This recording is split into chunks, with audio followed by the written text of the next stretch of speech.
The story of Josef Fritzl shocked the world in 2008 when it was revealed that he had kept his daughter in a basement for 24 years.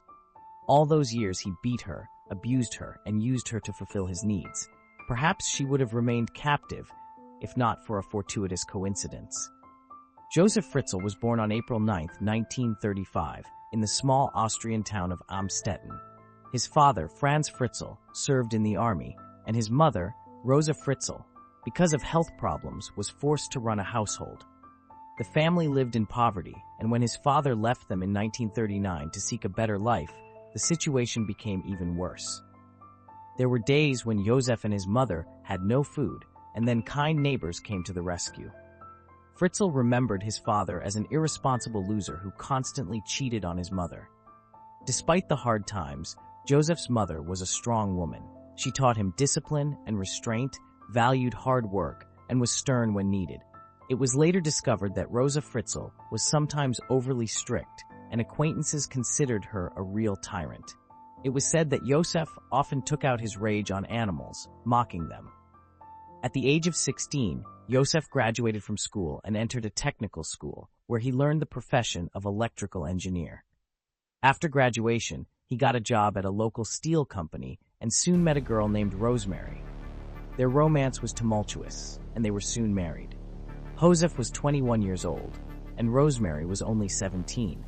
Their marriage was difficult to call happy. Josef demanded that Rosemary met the strict standards of his mother. Submissive wife tried to please him, despite the difficulties. During the years of marriage, the couple had 2 sons and 5 daughters. Josef always dreamed of a large family, and as it turned out later, for the sake of this goal, he was ready for terrible deeds. In 1959, Josef had his first run-in with the law when he attacked 2 girls in Linz, sneaking into their home and threatening them with a knife. Only one of them filed a police report, and Fritzl received a 1.5 years in prison. At the time, he already had 4 children with Rosemary. After his release, his wife took him back. When Fritzl's story became known to the world in 2008, the police began to receive reports from other victims. It turned out that he had attacked 40 girls in his lifetime. However, now we are interested in why he was sentenced to life imprisonment and nicknamed the Devil in the Flesh.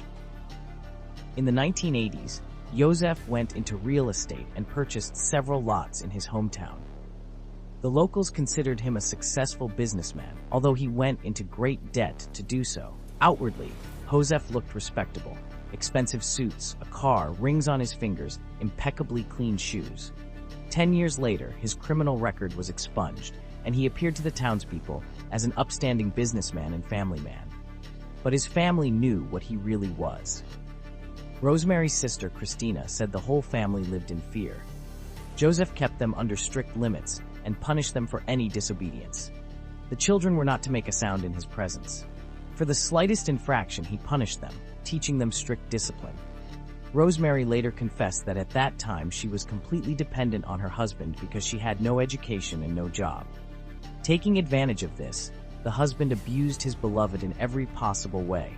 His beloved publicly humiliated her, insulted her, beat her, forbade her to express her displeasure, and for any disobedience, he beat her again.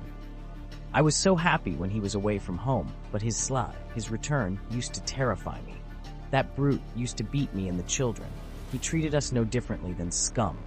I hated that bastard. My marriage consisted entirely of beatings and scandals, the woman says, the woman. Nevertheless, she had no idea what a monster her husband really was. All of Fritzl's children tried to start their own families, a family as soon as possible, because it was their only chance to escape from home. Only Josef Jr. and the youngest daughter, Elizabeth. The most beautiful of all the sisters. Fritzl called Elizabeth his favorite daughter, but that didn't mean that he treated her as a loving father should. On the contrary, he was jealous of all her classmates, scolded her for wearing too much makeup, too revealing an outfit. He would punish her if she looked at a certain boyfriend. Elizabeth's friends wondered how such a pretty and kind girl didn't have tons of suitors. They said she was always scared, always sitting quietly in the corner so no one would notice her. After high school, Elizabeth got a job at one of her father's hotels and later even tried to escape, to run away, but Fritzl found her. About the girl's escape soon became known to the whole city, so she gained a reputation as a runaway and a troubled teenager, which later only served Josef well, to Josef's advantage. On the night of August 28, 1984, the girl's life changed forever. Her father woke her up and ordered her to go with him to the basement, where he sedated her with ether and handcuffed her to a pole. For the first few weeks, he held his daughter in total darkness. Elizabeth tried to call for help to escape, but all to no avail. Josef converted his basement into a bunker back in 1977. To do so, he filed a formal application with the city council and even received a loan from the state fund to start construction. The man explained his desire to build a bomb shelter right under his house, that he feared for the lives of his wife and children, since the town was less than 100 kilometers from the border separating east and west. No one was surprised by his request.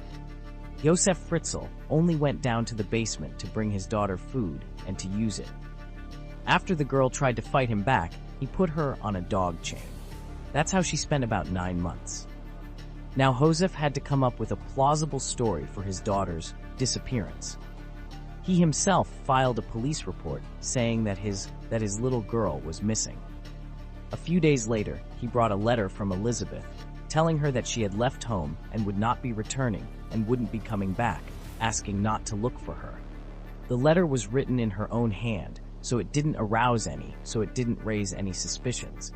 In the future, Josef forced Elizabeth, by threat of reprisal, to write several more letters to her mother, in which she tells her mother, telling her that she had joined a cult and asking her not to worry and not to look for her.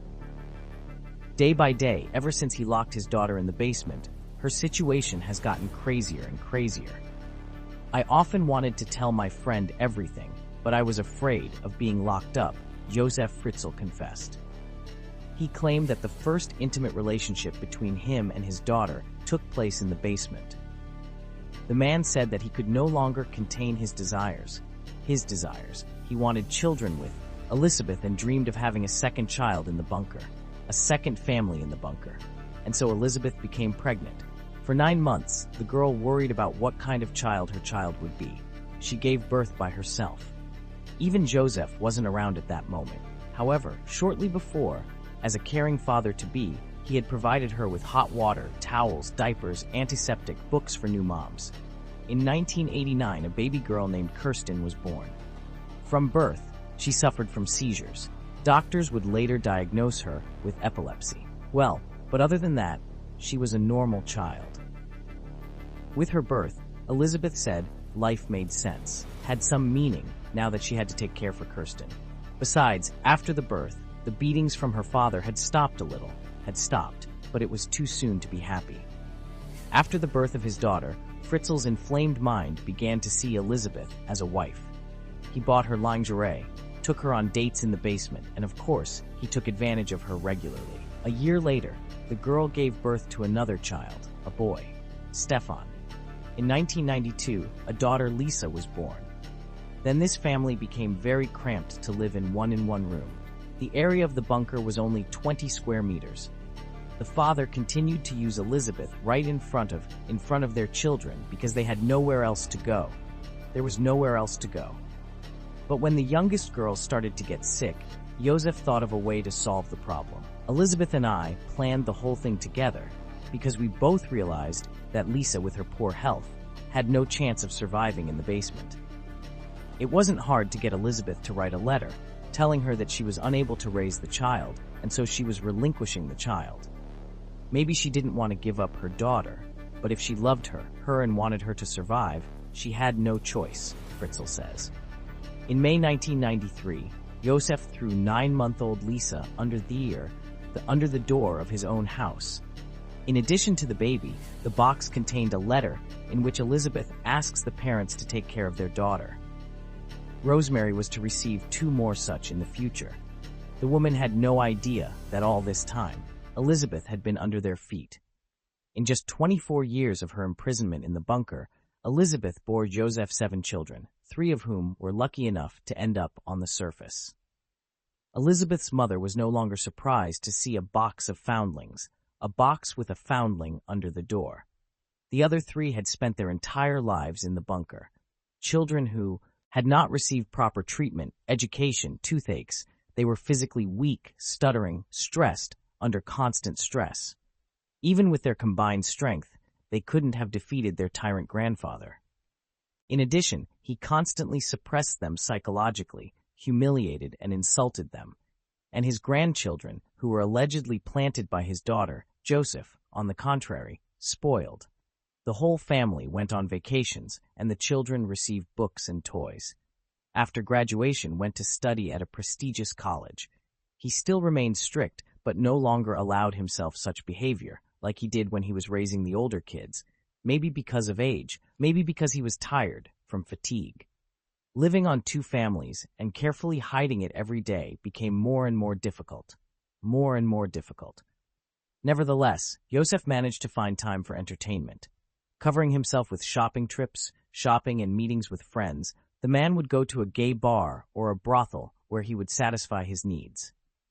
His daughter Elizabeth had long since ceased to attract him, as she had become a flabby, toothless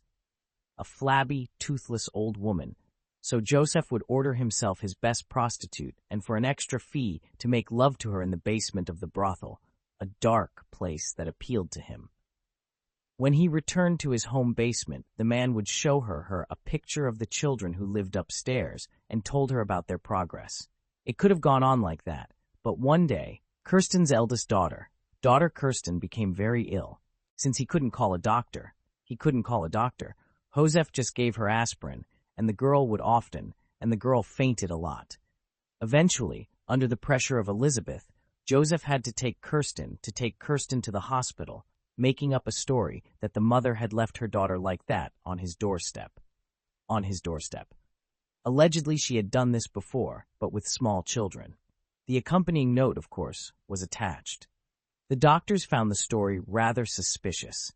They saw the condition Kirsten was in and could not believe that a loving mother could have brought her to such a state.